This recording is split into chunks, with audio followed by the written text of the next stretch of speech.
Essence of Bhagavad Gita, Chapter 15, Purushottama Yoga. This short chapter contains the essence of all the Upanishads. We can divide the chapter into 5 portions. Samsara Varnanam, the description of samsara. Moksha Sadhanani, the spiritual disciplines leading to moksha. Brahman being in the form of everything. Brahman being Purushottama, the knowledge of such a Brahman and the benefit of such a knowledge. Lord Krishna compares the whole universe to a huge Asvatha fig tree. This comparison is borrowed from Katha and Mundaka Upanishads. All the living beings are compared to the birds which are seated on different branches of the tree, higher, lower and middle branches. We are constantly consuming the fruits produced by the samsara tree. The fruits are of 2 types, the tasty fruit of pleasure and the bitter fruit of pain. Through this imagery, Lord Krishna points out that the universe is going to constantly give us pleasure and pain. This gives us 2 options. Accept both, enjoy the pleasure but put up with the pain, or reject both pleasure and pain. Both require mental strength. Therefore, samsara is due to the weakness of the human mind, which is not able to accept both or reject both. The solution is not changing the world, but strengthening our minds. Verses 3 to 6 describe 4 sadhanas leading to moksha.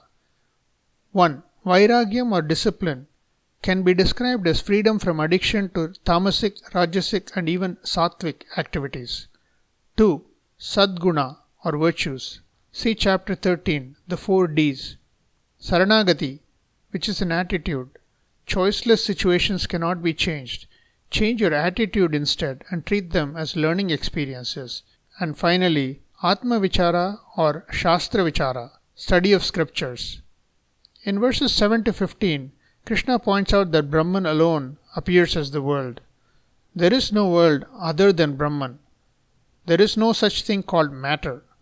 Consciousness alone, with names and forms, appears as everything. How? Generally we say, here is an ornament like bangle. But bangle is not a substance. Gold appears as the bangle with name and form. Similarly, Brahman with name and form appears as space, as wind, as fire, as earth, etc. There are 2 types of names and forms.